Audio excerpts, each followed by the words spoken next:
So please, everyone who's are giving TA2, please collect the forms and submit them. And also, yesterday, if people had to pay for their meals at Ginger, let me apologize first for this. There was some lack of communication. But please submit those bills also along with the TA forms, and we'll reimburse you for them. Second of this morning, so it's a pleasure to welcome Ashupinder Singh from Macquarie University. So Ashupinder was also very kind to accept our invitation in short notice, and he's here. He flew all the way from Australia, and I hear that he's not going home to Punjab. He's flying back to Australia. So that's really something. So Ashupinder is going to tell us in 2 lectures about tensor network. 1 hour and 15 minutes. So 10 minutes for discussion. Yeah, should be enough. Should be enough. So the audio is clear? Audio is clear? Yeah. Okay.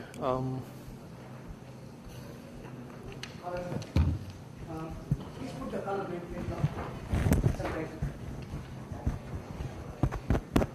So that's where a big beard will help.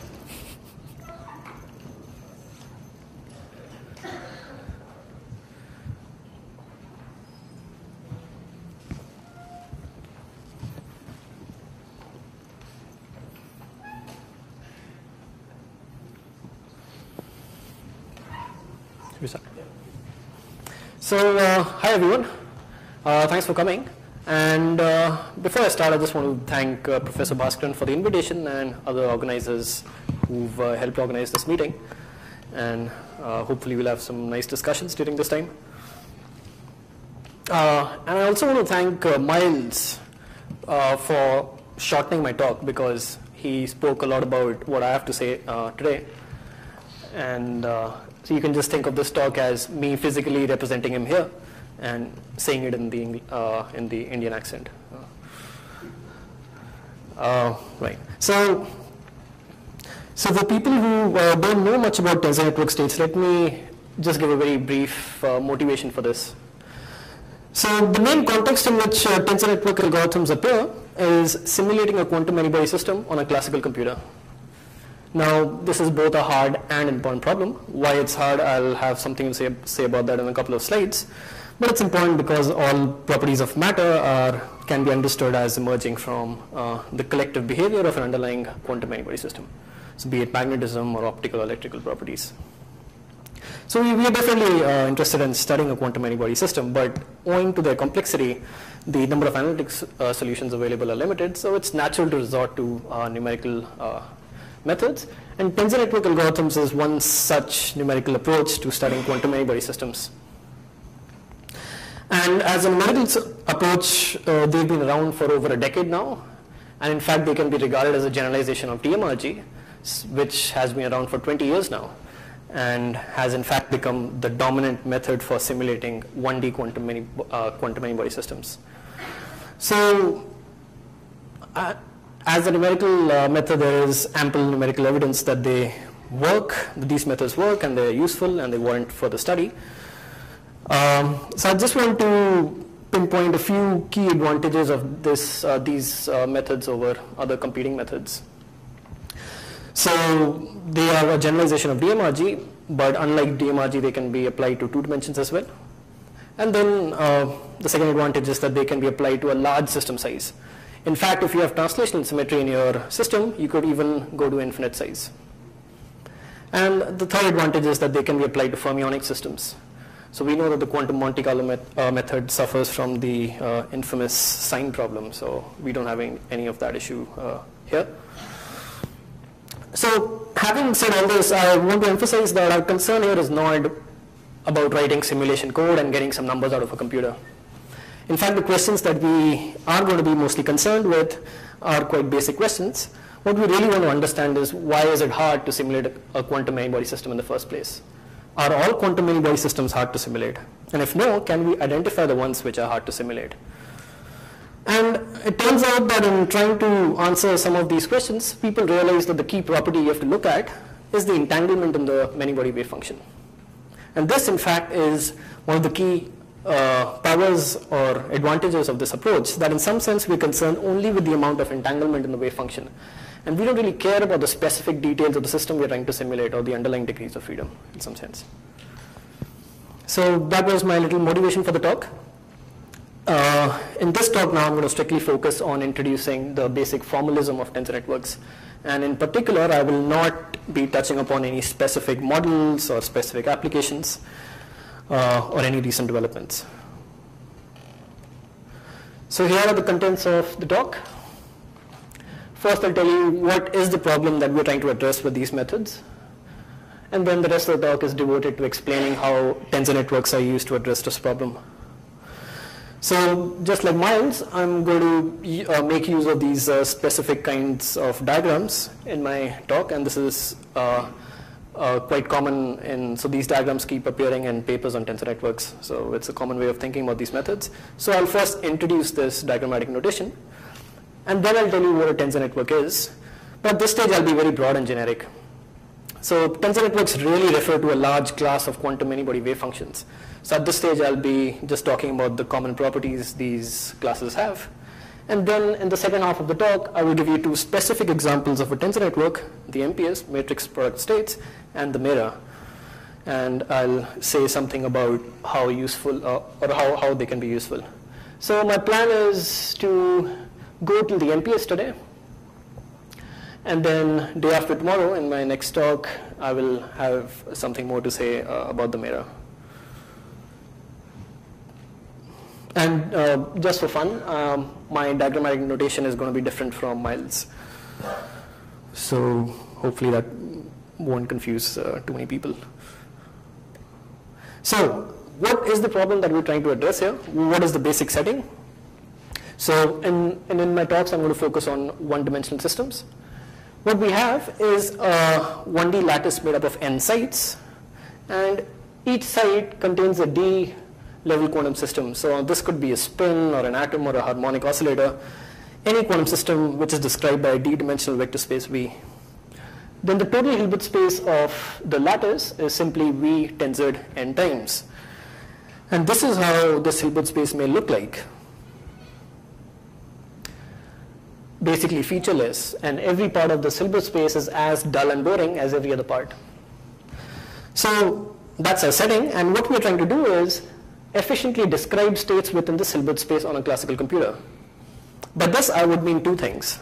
One, we want to efficiently store a state within this Hilbert space on a classical computer, and second, having done that, we want to extract information from the state efficiently, that is, such as expectation values and correlation functions and so on. And by efficient, I would mean that the costs for doing these things should grow at most polynomially in n. That's the computational definition of efficiency. That means I can scale my problem nicely with n. But of course, the main problem to doing that is going to be the fact that the dimension of this many-body Hilbert space grows exponentially with n. So if I pick any state psi from this Hilbert space, I can expand that in a tensor product basis. So here I1, I2, In, they label a basis on sites 1, 2, and n. And in order to specify such a state, I need to specify exponentially many complex numbers. So these are the ones denoted here: psi sub I1, I2, In. So this is going to be the crux of all our problems. There's exponentially many complex numbers here. So in order to give you a simple example of how bad the situation is, consider the following example. So consider a lattice of qubits. So each site contains a 2-level quantum system. And let's ask the question, how many qubits can we represent with 1 gigabyte of memory? And a simple calculation shows around 27. And in fact, I've been very generous here in assuming that only 8 bytes are needed for storing one complex number, when in fact you need more. But the real problem, of course, is that to add one more qubit now, I need to double the memory. So my first gigabyte was devoted to representing 27 qubits, but the next gigabyte is required just to represent an additional qubit. And the situation gets rapidly worse as n grows. So the thing to realize is that we are usually not interested in an arbitrary state of the Hilbert space. What we are typically interested in are the low energy states of a local Hamiltonian defined on our lattice. So by local, I mean the Hamiltonian can be written as a sum of terms where each term describes an interaction over a small region of the lattice. So here, for instance, it's a Hamiltonian made up of only nearest neighbor terms. So that's the typical, so that's the first thing to realize. So this is the kind of states, these are the kind of states we're interested in. And once we realize that, the next thing to note is that ground states of local Hamiltonians are special, in the sense that the amount of correlations and entanglement they carry are limited. So before telling you in what sense they're limited, let me just define what I'm going to mean by correlations and entanglement in this talk. By correlations, I would mean the expectation value of simultaneously measuring two operators at different positions on the lattice. So if you have a spin system, so measuring the spin at some position x and spin at some other position x plus L. And by entanglement, I would mean entanglement entropy of a block of L sites on the lattice. And Bhaskar and Miles have already spoken about entanglement entropy. I'll just repeat this quickly. So how that works is, so how I'm going to look at the entanglement in my many-body wave function is, I'm going to ask how entangled a block of L sites is with the rest of the lattice. And the way it works is, I compute the reduced density matrix of that block, diagonalize it, let lambda be the corresponding eigenvalues, stick that in this expression and compute this number S, which is the entanglement entropy. And this gives me an idea of how entangled this block is with the rest of the lattice. So in particular, if this is 0, then there's no entanglement, and it grows with entanglement, and it reaches a maximum when the block is in a maximally mixed state, which is described by a reduced density matrix proportional to the identity. So in the context of many-body systems, we are not only interested in specific values of this for a given block size, but in fact how these values scale as I consider larger and larger blocks. So let me come back to how these quantities are limited in ground states.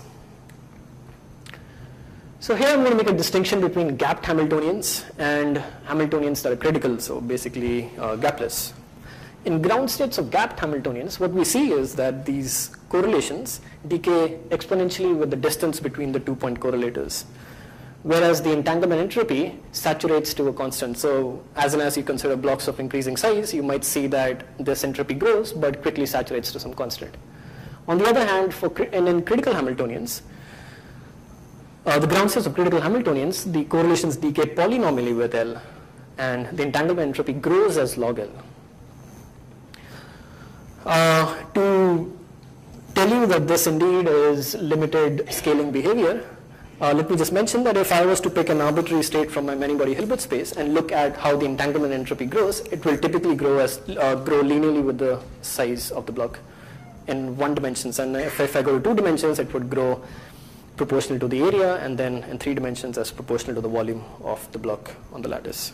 So indeed, these scaling behaviors, they are special in some sense.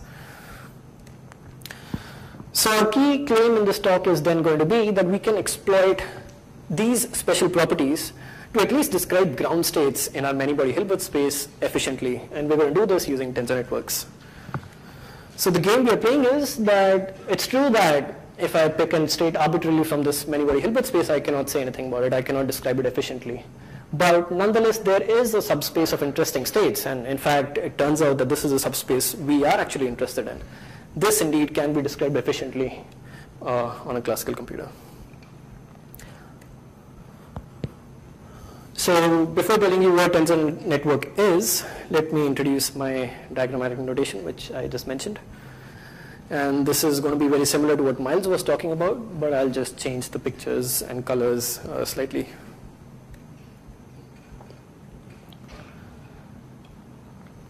So our basic building block is going to be a tensor. And for the purpose of this talk, a tensor is just going to be a multi-dimensional array of complex numbers, basically an object with some number of indices. Each of these indices can take some number of values, which I'm going to call the size of the index or the dimension of the index. And I'm going to graphically represent an object like this, a tensor, by means of a shape. Now it could be a circle, a square, or some irregular blob, and some lines coming out of it. And each one of these lines is going to correspond to an index of the tensor. So let me give you some examples. So a tensor with one index is just a vector. So a ket, which is simply a column vector of complex numbers, I'm going to draw that as a circle and a line coming underneath it, emerging from underneath it. And here A basically corresponds to the number of complex numbers in this vector. The corresponding bra, which is a row vector made of the complex conjugated values, I'm going to draw that as a circle and a line emerging from above it. So a matrix is just a tensor with two indices. So here A and B, the sizes of A and B simply correspond to the number of rows, and the third index counts the number of matrices within the stack. And once again, if I fix a particular value of C, let's say C is equal to 2, I'm left, that corresponds to selecting a matrix from within the stack. So notice that in the graphical representation, whenever I fix an index, it corresponds to effectively erasing that index from the picture. So when I fix C is equal to 2, I basically erase this line, and I'm left with a tensor with two legs, that's a matrix, and that's basically this matrix here. So next, let me tell you some basic operations that we can do with tensors. The first one is contraction. This is by far the most common one I'm going to use in this talk. So by contracting two tensors, I mean multiplying their components by summing over one or more indices. And this is graphically represented by connecting the two tensors by one or more lines, and each one of these connecting lines or shared lines corresponds to an index being summed over. So this is best understood with some examples. Here's a simple example where I'm multiplying a tensor with two legs with a tensor with one leg to obtain a tensor with one leg. This diagram simply corresponds to the summation over here, and it's nothing other than multiplying a matrix with a vector to obtain another vector. And this is going to be a feature of all such contraction diagrams is going to be that the number of open legs on both sides are going to match, while the shared indices are going to disappear. They're going to be summed over. Another example of contraction is matrix multiplication. And once again, this diagram corresponds to the summation over here. And let me also just add that the cost of doing this contraction is simply proportional to this product of the sizes of the three indices A, B, C. And in fact, this is going to be true for contracting any two tensors with as many legs they can have, and they can be connected in some crazy ways. So a simple rule for estimating the cost of the contraction would be identify the sizes of all the indices that appear in the diagram and multiply these sizes, and the cost will be proportional to that. So same convention, model A means The size. Sure. Yes, Thanks. it should be direct Sorry? It has to be arrows. Because you have X grass. Right. Strictly speaking, yes. It should be arrows on this diagram. Yeah, strictly speaking, yes. But for this talk, I don't really need to make that distinction very strongly. Also, when you write tensor products, these are not symmetry states. They're just B cross W cross. So we should read rules for ordering tensor product. Because B cross W is not W cross E. Right, but I haven't spoken about tensor product yet. When you have two of them going in one coming out. Oh, yes, but then that takes, so yeah, so it is true that, right. Yes, no, it is true that there is in fact a convention for labeling these indices. For example, here, So this, AC, what is it? BA cross BC or is it BC cross B? right, this is, right. So this is going to correspond to a tensor in which the indices are organized as A, B, and C. And basically, a convenient way of thinking about tensors, which does not have the problem that you're indicating, is to think of all tensors as a map from a product of vector spaces into complex numbers. Yeah, but ordering of the vector spaces matrix. Yeah, so I'm imposing an order in the clockwise direction. So A, B, and C. Can I make this remark? There are some things called Cooper-Ware diagrams, which has happened. Cooper is a mathematician discussing half calculus, and there you have to write very complicated things like this. And he has a certain conviction on putting arrows and reading the diagram, which incorporates all these things that you're talking about. Right, I see. Right. Second question is, what happens if the states are symmetric or antisymmetric? There are more additional relations. Where are they? Right. So, and this is just the graphical representation of the tensor, and not of any constraints fulfilled by the tensor. And depending on the constraints, some constraints you might be able to graphically represent them, but some you would not be able to. So right now I'm just drawing pictures for objects that appear like this. I'm just drawing pictures for them. And But when you truncate from a Hilbert space to a lower Hilbert space with symmetry or antisymmetric properties, that would be a dramatic change. no, sure. But that would be some constraints fulfilled by the tensor, which I'm not capturing with these diagrams. So for I think introduce who is doing this. So please go ahead, we will come back. Okay.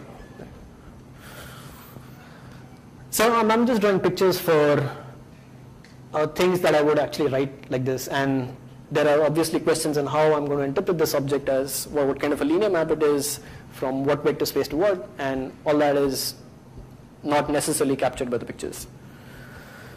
But we won't need to make all these distinctions. They're important, and in practice, these are made more precise in papers and so on. But for this talk, I'm just going to be a bit loose with all these issues. So I told you a simple rule of computing of estimating the computational cost of a diagram. You just simply multiply the sizes of all the indices that appear in the contraction. So you can of course contract tensors more than 2 tensors. Here's an example where you have to contract 3 tensors. And once again, after making this contraction, you're left with an object with only 3 indices. So the open indices match on both sides, and all the internal indices are summed over. And this is the corresponding summation, and perhaps you would begin to see that it's slightly more convenient to draw these contractions than writing them out. So that was contracting 2 tensors. The next operation I want to talk about is taking the trace of a matrix, which is the sum of its diagonal elements. So I'm going to graphically represent that by connecting the 2 indices of the matrix together. So notice after I do that, I'm left with an object with no legs, and this is just a complex number, in this case the trace. And then I can also talk about partial trace, where I'm tracing out a subset of the indices of a tensor. So here, for instance, R could be the density matrix of 2 sites, and by tracing out one of the sites, I obtain the density matrix of the remaining site. So next operation is tensor product of vectors, or tensors in general. So here's an example, and this is graphically represented by simply placing the tensors next to one another without connecting them by a line. So here the size of this index is the product of the sizes of indices A and B. This I've indicated by just drawing a thick index. And one can generalize this to what is called reshaping a tensor. So given a tensor with some number of legs, I can fuse some of its indices into thick indices to obtain another tensor with fewer number of legs. It's just in some way rewriting the tensor. And a simple example of that is reshaping a matrix into a vector. So you're given a matrix, and by just taking all the rows of the matrix, you concatenate them into a column vector, and that's what I'm calling reshaping here. And the final operation I want to talk about is decomposing a tensor. Now this is just the reverse of contracting a tensor. So simple examples over here are matrix decompositions. So such as eigenvalue decompositions, singular value decompositions, and these can of course be generalized to tensors as well. So as an aside, let me just mention that how decomposing tensors is going to be useful in our context. And this is at this stage just an aside, but later this will come up in the main discussion. So consider the problem of storing a D times D matrix in the memory. This would require storing D square components. But let's say our matrix can be decomposed into 2 separate matrices, P and Q, like this, such that the size of this intermediate index you obtain after decomposition is some chi, which happens to be less than D. Now, not all matrices can be decomposed like this, sure, but let's say our matrix does. Then instead of storing the matrix as it is, I can store it separately by storing P and Q separately in memory. And this would cost me, so for that I have to store a total of 2 chi D number of components, which in principle can be much less than D squared. So if such a decomposition exists, this is just another way of saying that this matrix is not full rank. And the number of non-zero eigenvalues in this matrix are just chi, less than D. So in some sense, this is what you are seeking. Exactly. Exactly. This is going to be this idea is the motivation behind building tensor network decompositions. The one usually has a tensor with many components, and one wants to break it, and you realize that if you break it in a smart way, you're left with much fewer components. So that was my diagrammatic notation. I've told you the tensors are represented as circles and lines.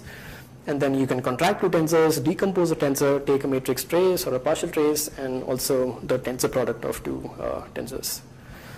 So next, let me finally tell you what a tensor network really is. And the first observation I'm going to make is that a state belonging to the quantum many-body Hilbert space, this psi, which I had written out earlier as well, already corresponds to a tensor. Precisely this object over here, it's an object with indices. And now from now on, I'm going to draw this as a circle with n indices. And each index of this tensor corresponds to or can be identified with a site on the lattice. And it takes some d number of values, where d is the dimension of my local site. So I'm going to call this guy over here as my many-body state from here on. And of course, each of these legs take d values. The total number of components in this is d to the power n, and this is what we've been saying so far. So it's inefficient to store this object in memory. Let me also quickly show you that it's inefficient to compute expectation values and correlations from this object. So if I have to compute the expectation value of a local observable, so which is non-trivial at some site and identity elsewhere, I have to make this kind of a contraction, where I've placed the ket at the top and the corresponding bra below and the operator in between, and all the other indices are simply summed over. So this diagram is basically just a graphical representation of this sandwich and this summation here.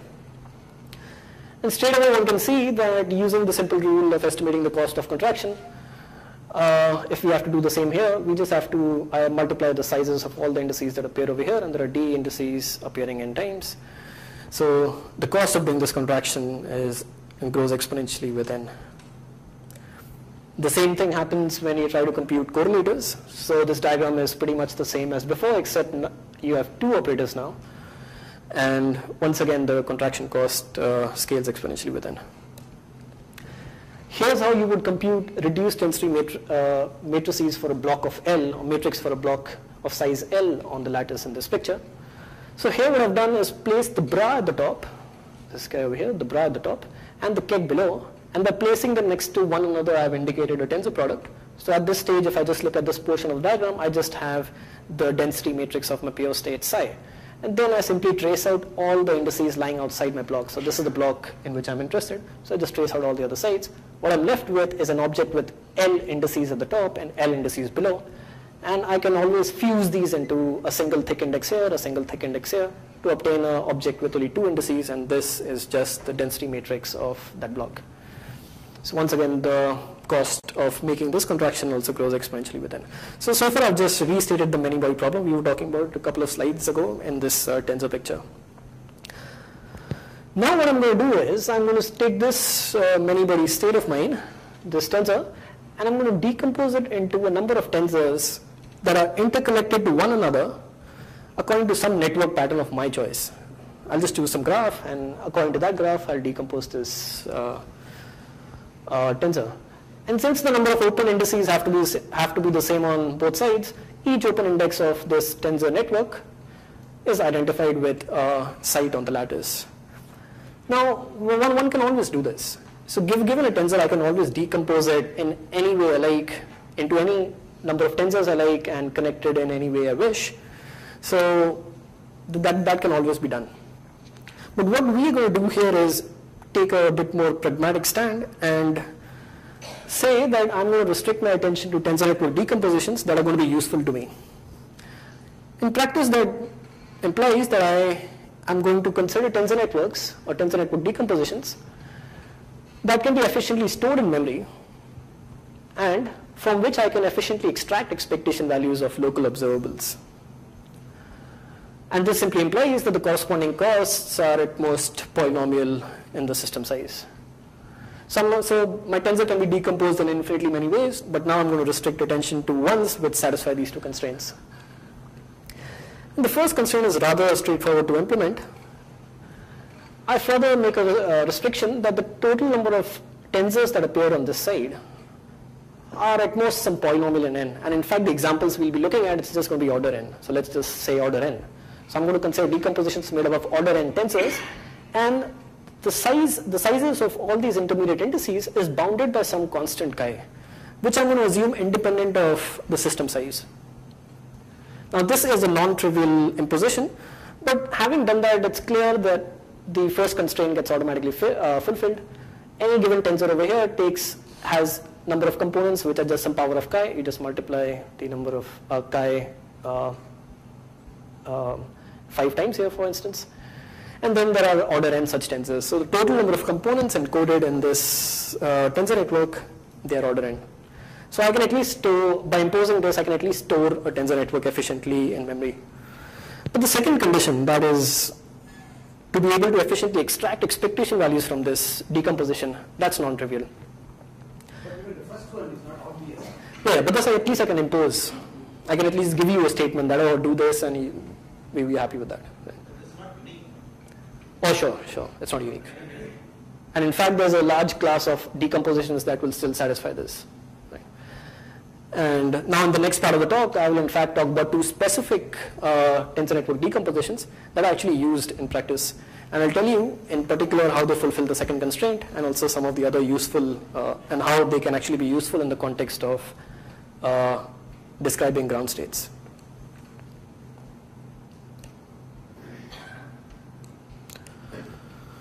So the first example is matrix product states, and Miles has already spoken on this, and then so this is, some of this stuff is going to be a review again, but I'll have something additional to say as well. So the matrix product states form a subspace in the many-body Hilbert space, within which the wave function decomposes like this. So remember, this is my quantum many-body wave function. Now within that subspace, it's some subspace in my Hilbert space in which this tensor actually can be decomposed like this, and decompose into basically n tensors, so there's one for each site on the lattice. And once again, the size of this index, intermediate index, takes some chi values which is independent of n. And let's quickly check that the total number of components is linear. I mean, so any tensor over here has chi squared d components, and there are n such tensors, so that's the total number of components. So it's efficient to store the MPS in memory as claimed. Let me also quickly show you that it's efficient to extract expectation values from this structure now. So recall that extracting expectation values corresponds to making this contraction, when you look at the many-body state, as a single tensor. All we've done now is decomposed this guy into pieces. So now the contraction I have to make looks like this. But what we have gained by doing this decomposition is, by decomposing my large tensor into pieces, now I can do this contraction itself piecewise, which I could not do in the previous diagram.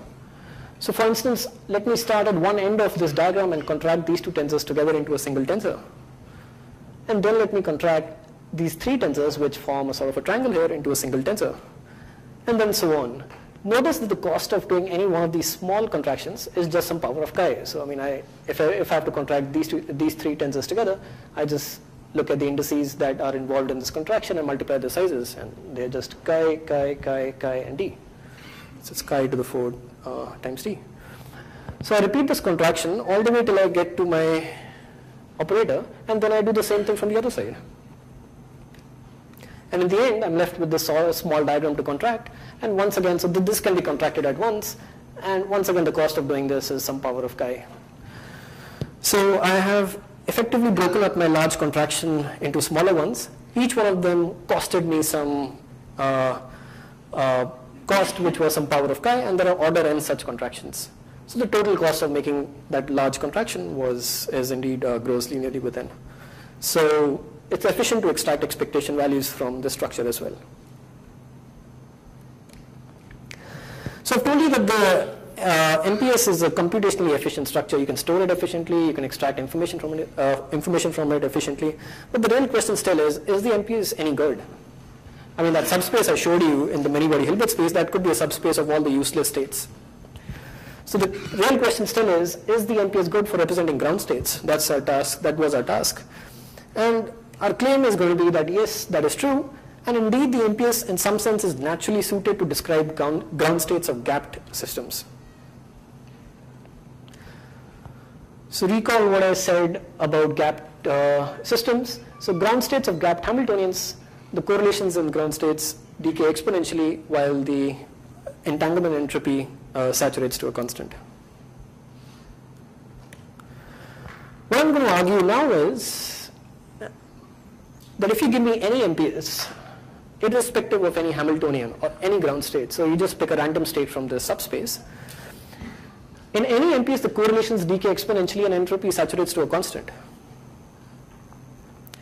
And so precisely the scaling behavior which I expect to see in ground states of local Hamiltonians.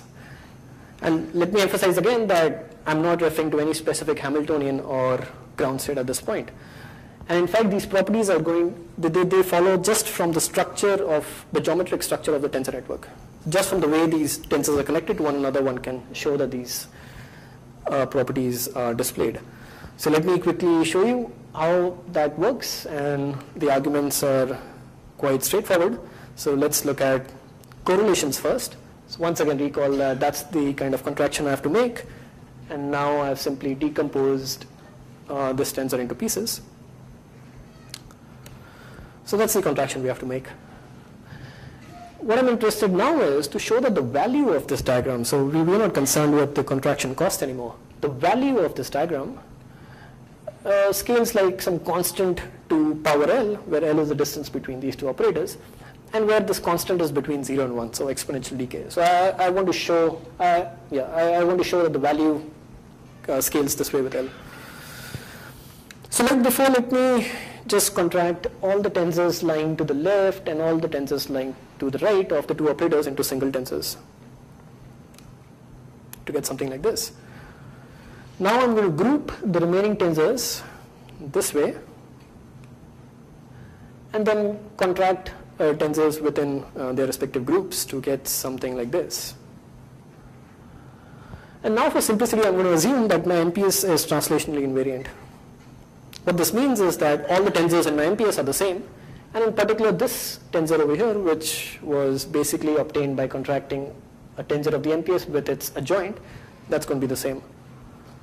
So all these tensors are going to be some copies of the same matrix. So what we have here then is simply a product of a vector, nth power of a matrix, and another vector, this guy over here. Now let me just eigenvalue decompose him into Q, nth power of a diagonal matrix, and Q inverse. Then I'm going to multiply Q with L and Q inverse with R to get this guy here. So here I'm just left with the nth power of the diagonal matrix, and this quantity is simply lambda to the L, where lambda is the largest eigenvalue of this matrix M. And we can show that this eigenvalue lies between 0 and 1 if the wave function is normalized. So that's what we set out to show. So given any MPS, the correlations decay exponentially. Let me now argue for the entanglement entropy.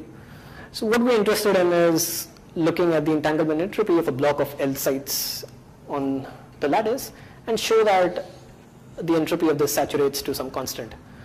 Now this statement is equivalent to making another statement, which is that the rank of this reduced density matrix saturates to a constant. It's quite straightforward to see that these one implies the other. So what I'm going to do is argue that this is indeed true for this block here. So if I have to say something about the rank of the reduced density matrix, I have to first compute it. So let me do that. So this is just like before. I've placed the bra MPS at the top, the ket MPS below, and then I've traced out all the sites lying outside my block. So this is the contraction, and I'm left with the density, the reduced density matrix of my block. So once again, let me contract all the tensors lying to the left and all the tensors lying to the right into single tensors. And then I'm going to contract all these tensors which are lying within the block to get something like this. And then I'm going to absorb these left and right tensors into the remaining two tensors. So each of these bend indices here, they take chi number of values. They're just the internal indices of the MPS. And now what I'm going to do is I'm going to straighten them out and join them into a single index, which will take chi-square values now. So what I have in the end then is a decomposition of my reduced density matrix into two pieces, where the intermediate index takes chi-square values and the external index takes d to the L values. So now if I was to look at increasing block sizes, surely at some size L, this external index is going to become bigger than chi-square. Chi is just a constant. It doesn't change with L or even with the system size. So then remember what I told you, what this decomposition tells us about the corresponding matrix. So once this DL offshoots chi-square, then the rank of the matrix is going to be chi-square after that, no matter how much you increase L by. So I've shown that, and then before that, the rank is going to be d to the L, and this is going to grow exponentially with L, and then saturate to chi square. So that's what we wanted to show, that the rank of my block, the reduced density matrix of the block, is bounded by some constant. And then it's straightforward to show that this is an upper bound on the block entropy as well.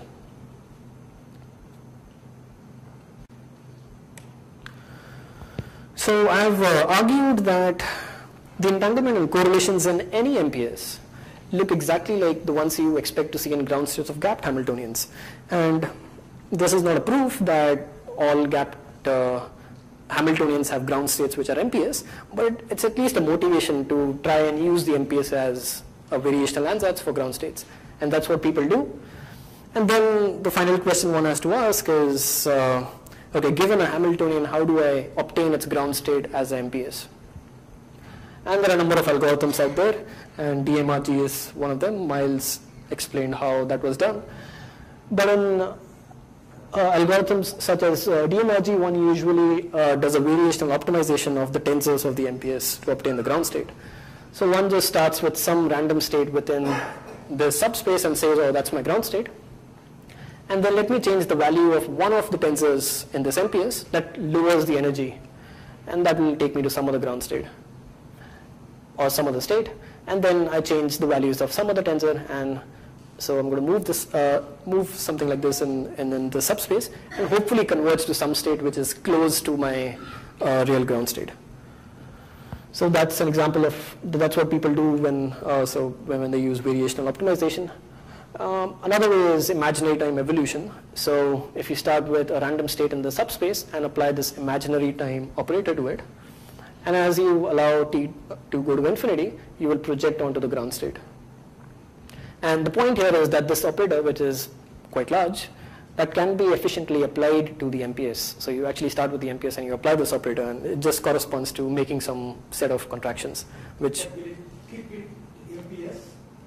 Yeah, right. So we are here. Yeah, that's the other point. Yeah. So this can be done in a way that you go from an MPS to an MPS. So in this first scheme, Yeah. so as you are moving in that space, do you also change the time? No, you're fixing chi right from the beginning. Right. So then the state that time will sort of define a correlation length, right? That's right. That's right. So you have to start with something. You're fixing it, and then what you're asking is, let me get the best approximation to the ground state with this chi. And then you can later get another approximation by increasing chi. For example, how is chi related to the density matrix? Renormalization group cutoff? It's the same. It's the same. It's the same. So the chi over here gives some idea about the amount of entanglement in the ground state. Okay.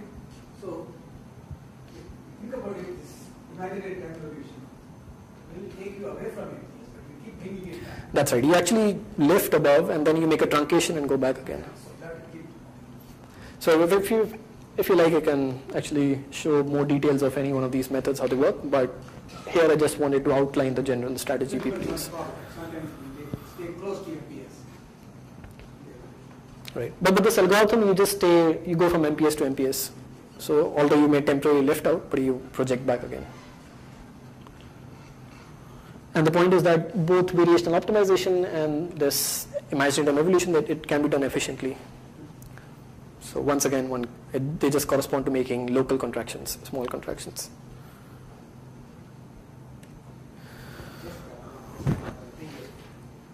Supposing my Hamiltonian has some symmetry, and I wanted to find the gap between the lowest state in one symmetry and the lowest state in another symmetry, because that defines an optical gap, for example, formula. Then is it possible for me to maintain the symmetry and do this imaginary time evolution? Exactly, yes. But you have to do something more. So you have to impose some additional constraint on the tensors of the MPS. But you can do that such that this algorithm exactly preserves the symmetry. And then you can ask questions like, oh, give me the ground state in the singlet sector or the triplet sector. So for this time evolution, I'm going to discretize time. That's right. I'm going to, yeah. So in which case you will have a dotted error. That's right. It brings it back into the lowest energy state because it mixes the symmetries. that's right. So if not explicitly preserved, that would happen. But there's a way of explicitly preserving the symmetry, even though you might be making a truncation. There is a way to do that.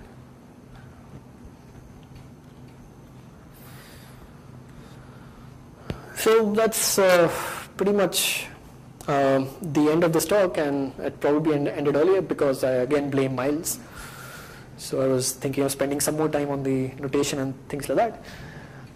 But let me, so and then in my next talk I'm going to explain a bit more about another example of a tensor network, and that's the Mera. So today I just want to show you how it looks like. So once again, Mera refers to a subspace of the many-body Hilbert space in which the wave function can be decomposed like this. Now this looks like a big mess, and but that's because it's got a much richer structure than the MPS. And I will explain what the structure is in my next talk, and I will also briefly comment on how the structure is related to the ADS CFT correspondence. But I'll just briefly comment on that, nothing major there. So here, let me just mention that just like the MPS was a natural ansatz to describe ground states of gapped Hamiltonians, because we saw that if I pick any MPS, I observe the entanglement and correlations that I expect to see in ground states of gapped Hamiltonians. The Mera is a natural ansatz to describing ground states of critical Hamiltonians. So once again, just using the structure of the Mera, just from the properties of the structure of this tensor network, the appropriate scaling behavior can be observed in entanglement and correlations. So that's all what I wanted to do today, and hopefully this is also, I've set the stage for talking a bit more about the Mera next time. So that's my summary again, and thanks. So PEPs, so the Mera is, so the PEPs can actually be seen as a generalization of MPS to 2 dimensions.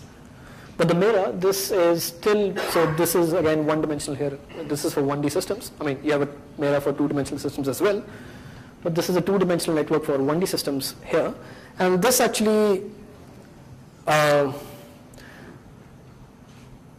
exploits scale invariance of critical ground states. Explicitly encodes scale invariance of critical ground states. And the MPS, that's some other philosophy.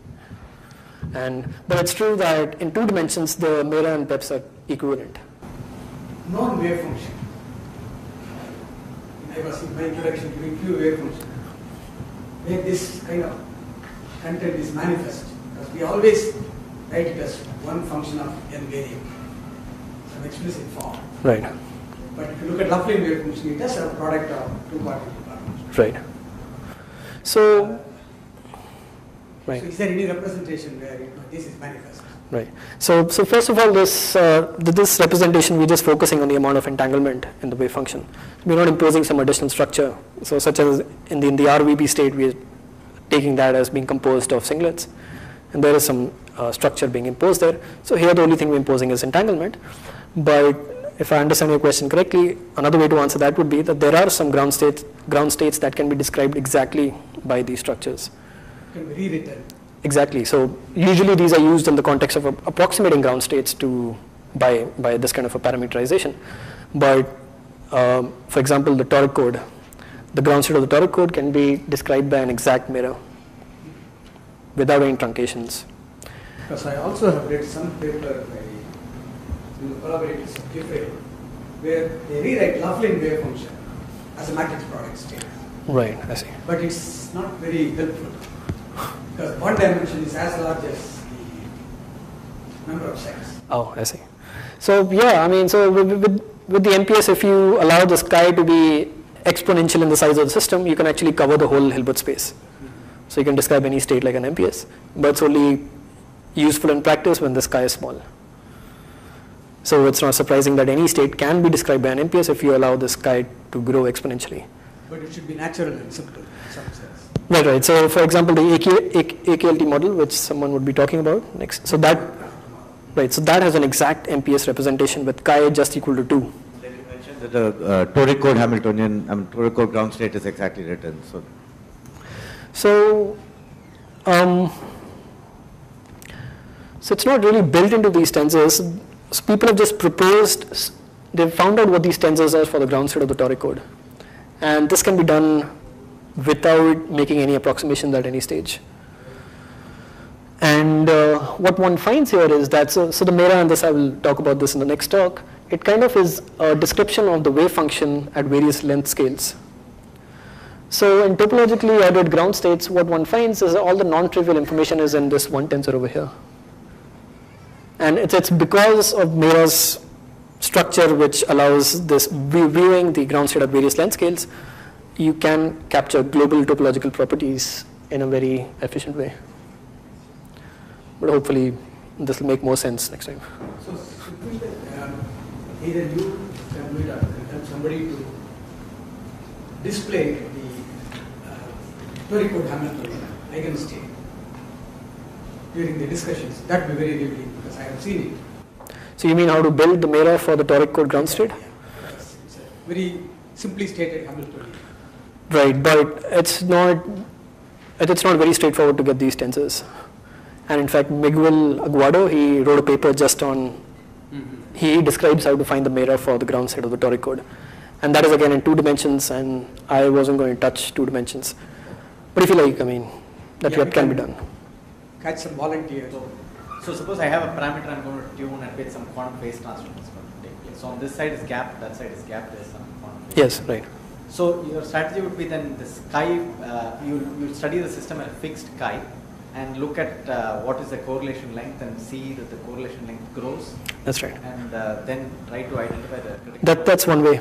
That's one way. You look at, so you increase chi and you see that this correlation keeps growing as you're approaching the critical point.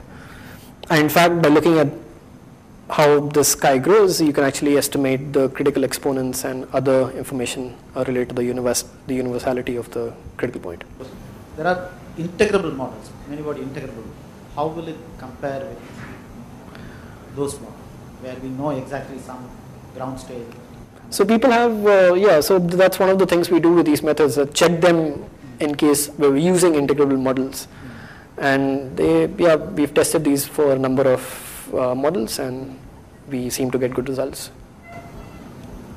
So I just wanted to make a comment in that context. For example, the ansatz wave function. There's lots of physics. But unfortunately, that also doesn't have the structure manifesting. Whereas there is one integrable model, you can say, the quantum-Ising model, one-dimensional Ising model in a transverse field, which you can solve by a very simple Jordan-Wigner transformation.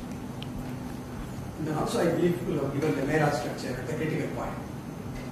So that's right. Yeah. So Ising model is one example, but there are. It becomes free Majorana fermion. So at the critical point, it's gapless. So there has been some attempt to rewrite that wave function. Apparently, it exactly has this one. We have the same structure. Exactly. So the critical point. So Ising model at the critical point. Then what happens is, and then you will talk about it, this tower gets truncated if there is a gap. So it's like Eiffel Tower, but it gets truncated. Some attempt to it, it's not exact. Whatever I have seen is numerical. Okay. There are some way of writing some of these waves using conformal field theory, some logs or something. There is some aspect of this tensor structure manifest. I can tell more about it here. So the other thing is, so the other comment there would be that this chi parameter is kind of giving you an idea of the error in the approximation. And one can always increase chi to reduce this error. So for the Ising model, for instance, people have, so you can use the Mera or the MPS to compute ground state energies and critical exponents and everything. And there's a, with very high accuracy, I mean 8 digits, 9 digits. So Sukunda, are you also going to say that in this structure, all these squares and so on are eventually going to represent some degrees of freedom in the system? Right, exactly. Just like the MPS, all these tensors they encode the degrees of freedom in the wave function. Different energy scales. That's right. That's right. So you will explain that. Yeah, absolutely. So there's a lot of physics in this. So this Mera is actually an specific realization of real space RG. So if I make a comment in the conventional RG, you started the partition function and then you want to keep some expectation values the same and then change the operator and change the energy, change the Hamiltonian. Here, as pointed out by Jeffrey Vida, what you renormalize is entanglement fluctuation. That's why they call it as entanglement renormalization. Apparently, all these things does it actually, will explain that. Right. So there is a notion of renormalization of entanglement in the problem. So this is also something that exactly. So it's called entanglement renormalization, as opposed to. I thought we are studying the entanglement of the ground state. Yeah. So in fact, Jupiter will explain that the squares will be called disentanglers. Right, right. Triangles will be called. So it is as opposed to coupling constants, yes. Of a Hamiltonian, yeah. So I have looked at these things. I am not very clear, but it will be nice if these things come out. I will, yeah. Understand what is the state? No, so I have a wave function. So, okay. And there is some entanglement information, the wave function, which I can, by look at a subsystem and change the length of it and see how it scales with that and all that. right. So now, what do you mean normalizing that? See, convention is, as Miles pointed out in his talk at the beginning, you apply block spin idea directly to quantum system. Suppose you have a chain. So take blocks of 3, diagonalize this problem, and then find out, try and keep some lower energy states, and then see how they are coupled and keep doing it. So this was the conventional approach. But then, suppose you are given a wave function, solve the problem and I give you a wave function. How do you see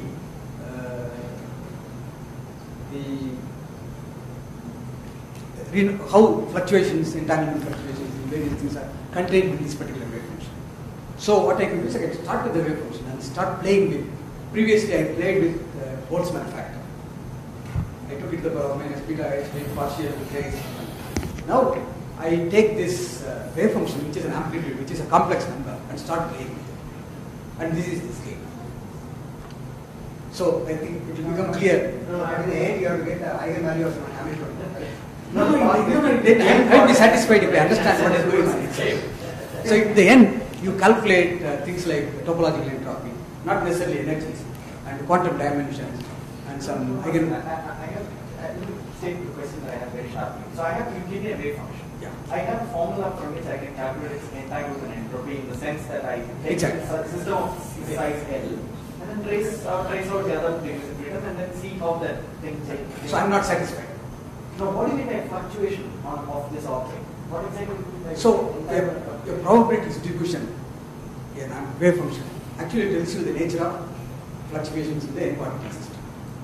probability distribution of what? Suppose I give you an n-spin wave function. Okay. This is some number, a complex number for every configuration. So this is like a complex probability amplitude. So normally with classical probability amplitude, we look at variables and various combinations. Now with complex probability amplitude, you have something more, namely quantum entanglement. So to me, as an outsider, this is a new twist to probability theory. No, what do you mean by fluctuation of Where do you get the variance from? Okay, I'll answer this tomorrow. I'm not prepared. A ball.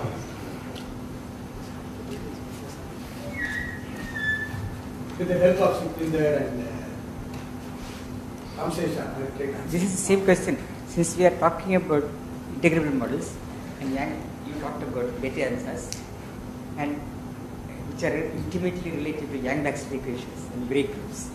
So this immediately brings to the question as to how the symmetrization, anti-symmetrization postulates are taken into account in these models. But in fact, there are more general things like parastatistics. Suppose I consider parabosons or particles with some non-abelian braid statistics. There is a correlation between all the things, and if one brutally takes partial traces or there is no reason that one should get anything sensible. So my question again, which I asked earlier, is where are the correlations which can extend all the way through the lattice, and how are they maintained in the process of increasing in these approximations? So why you made the claim He that does that, so he has to answer. you made the claim Are that you you putting get it on me now? Majorana. What was the question again? Sorry. So in fact, this is So let me tell the history of this. See, there was a talk by Professor Balachandran last week where he pointed out that if you take fermionic system, for example, in coordinate representation, there is a confusion about entanglement because we have in mind non-identical particles and then we symmetrize and anti-symmetrize. So things can go wrong if you do some kind of partial tracing of objects which do not correspond to the observations. So then there are this apparently construction or GLS construction where observables are focused on and then you do whatever you do. Now the comment that Sarath was pointing out that if you directly deal with fermion operators or boson operators, this need not worry you because you are in some sense taking care of symmetry or anti-symmetry. Right. So this was the discussion we had and it continues and that is Paul's question now. Suppose you have anions and non-abelian anions, how will you go about doing it? I think some of probably you or your colleagues like Jeffrey do worry about non-abelian anions. Yeah, so actually, yeah, right. So that's the kind of work I'm doing right now, that extending these algorithms to study anions and to look at abelian and non-abelian anions. So it turns out that, so as I've spoken about these today, it's one can just think about that the context over here is spin or bosonic systems. And in order to talk about fermions or anions, one has to and one can impose all the right rules within the structure and within these individual tensors in the tensor network. But something additional has to be done to simulate fermions, and I think you will talk about this. Yeah, fermions. Right, and for anions as well. Yeah, but that has to be done, something more has to be done on top of this. You were mentioning like incorporate the fusion rules and so on. That's right. So you have some constraints that your system, because you're dealing with anions, there are some natural constraints. There's no tensor product structure anymore. And all these intermediate indices over here, so for instance, this index over here can be actually seen as fusing these three sites into a single side. And in case of anions, you have to make use of the right fusion rules to do that. So if you don't enforce that in this tensor, then it's just going to fuse this in some way which is not consistent with the fusion algebra of the anions. But yeah, the key point is that I have to do something additional I have to impose some additional constraints on these tensors. So I think it would be very nice if this is discussed at length during the discussion. Yeah, absolutely. Bring it again. Does the Koshma Sutta state have a matrix product? Very simple, yeah. It is. Very clear. Yeah. The balance for solid. Right, yes. It's product of singlets. Actually, talking about the fermion or boson, so what you're actually doing is you take the site operator, the regular DMR, site operator corresponding to either fermion or the boson in terms of the occupation, and then transform it so that the relationship is valid because you just brought it up into the density matrix eigenvector basis. Right, but you have to be a bit careful in doing that. Because Right. you have to take care of the phase factors. That's right. That's all. Yeah. Matrix has to be defined. That's right. That's all. So before we, Parmeshwar and I. Actually, my question is somewhat related to us. You mentioned fusion rules, and also when you were giving the matrix, Please. when you were giving the matrix product ansatz, the way you fuse them together is very Right. reminiscent of vertex operators that you use to describe conformal nucleators. And you also mentioned that you can do Ising model at the critical point. So is that connection somehow known, or is it true, or can you comment on that? So connection between the Ising model at critical point and No. The fusion rules that you're using here as related to vertex operators you use in. so here I'm not using any fusion rules. So by my previous comment, I meant the fusion rules for an anionic model. So I was commenting on how to adapt these methods for simulating anions now. So all these sites now, instead of spins, they're anions. And I was commenting on how that changes this slightly, in that you have additional constraints on these tensors over here. If you have conformality, then when you take this layer after layer, you expect to repeat the same fields once you reach conformality. So then these triangular operations you write must in fact, I would imagine, coincide with the vertex operators. Right. And right, so for the critical point, they're in fact going to be the same at all these, so this one over here is going to be the same as this one here at the critical point. So that's how we encode scale invariance.